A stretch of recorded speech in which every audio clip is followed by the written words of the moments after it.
There's a lot of changes coming to Warzone, so let's talk about them. But first, we're going to watch the new trailer that Call of Duty just released. Oop, I'm muted.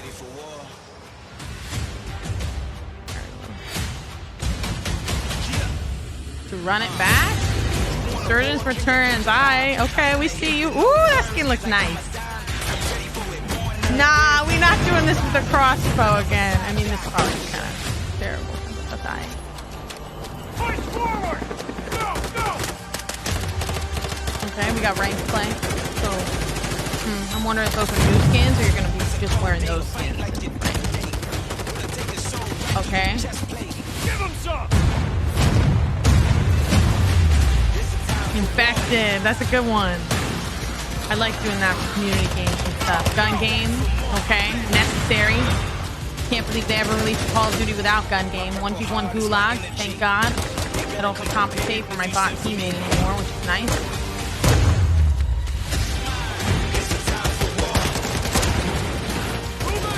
Music is lit.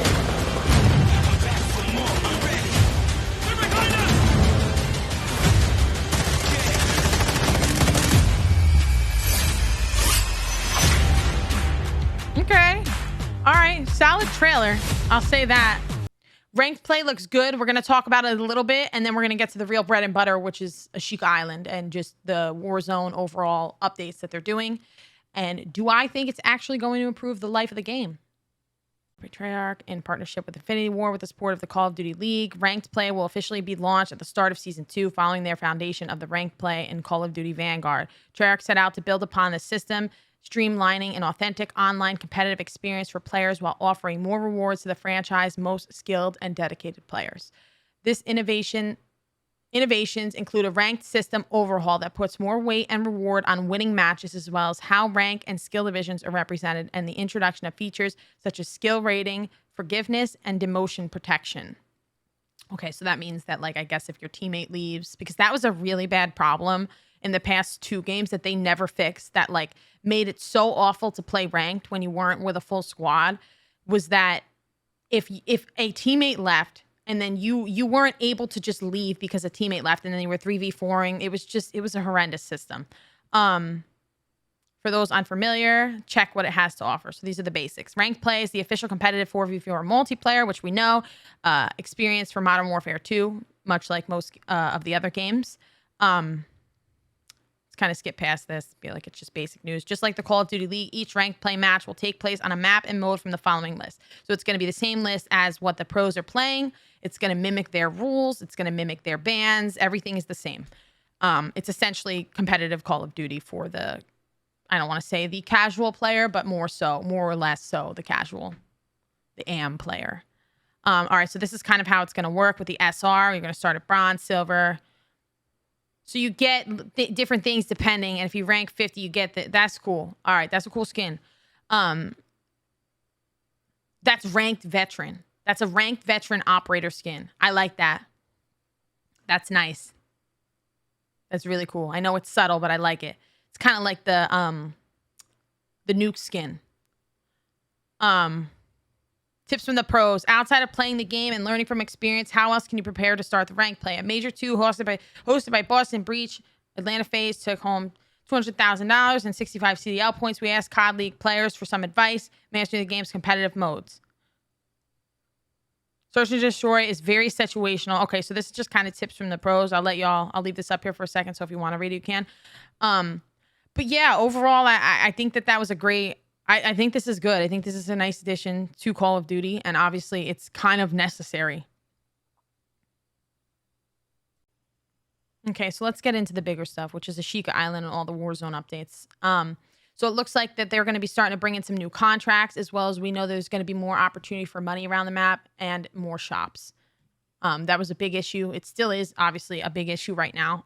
The amount of shops and how much time it takes to actually like loot to get money to get your teammate back, or loot to get money to get weapons. It's gotten a little bit better, but it's definitely like far from perfect.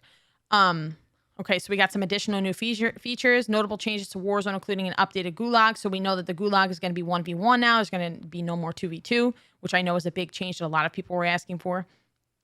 Changes to the armor vest and backpacks in Battle Royale, customization, perk packages, and loadouts, and more. Give you these updates in Infinity Wars. All right, so we'll go over this blog post here. We want to share some updates regarding season 2 for multiplayer and DMZ crashes and stability. So they're obviously going to be trying to work on the crashing and the stability issues. The ping is extremely high. I don't know how bad it is on console, but it's pretty bad on PC right now. And I'm crashing at least sometimes 2 times a day. It's really bad.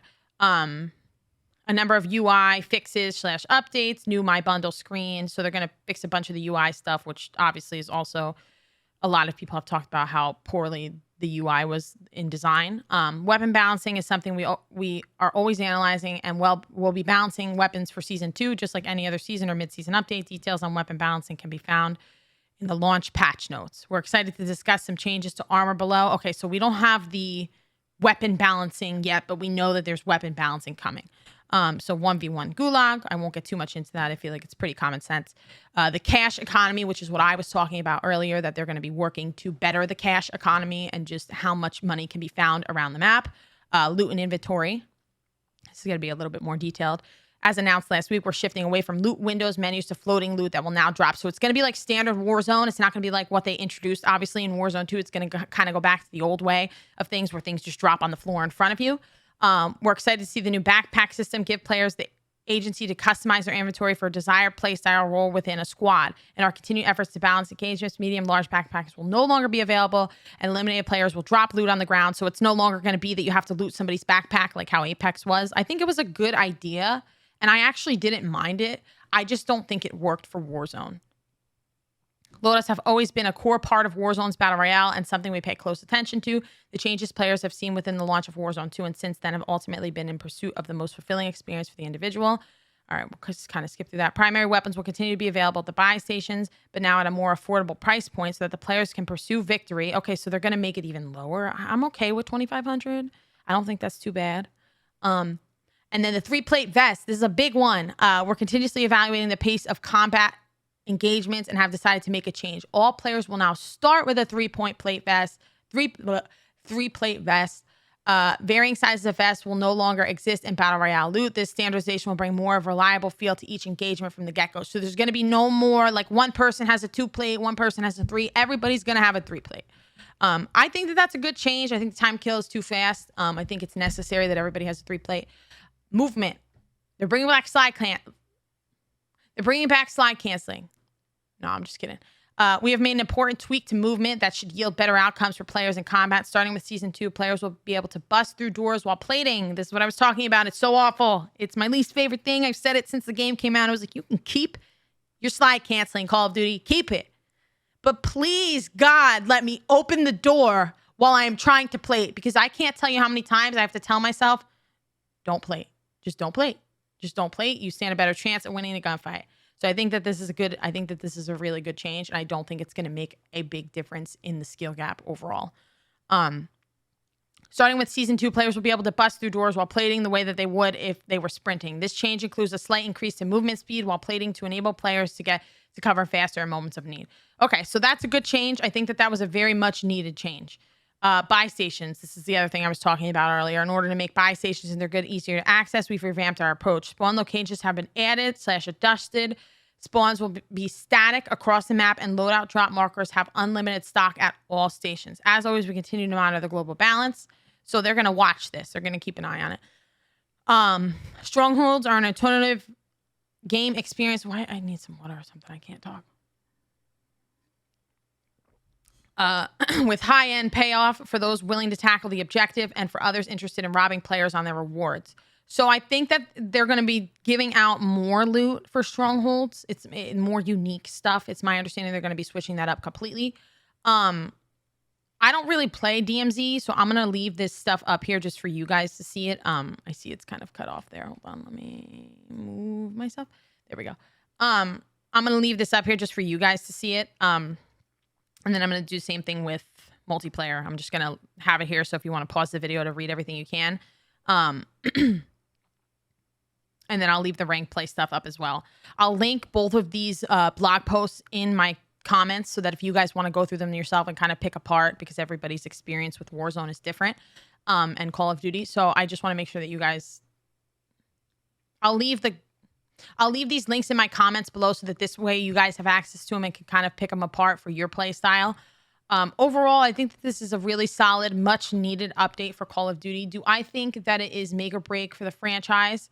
I really don't know. I feel like we say that about every update that we're like, Call of Duty's going to die if they don't fix their game, and then they release another title, and then we kind of go through the same cycle.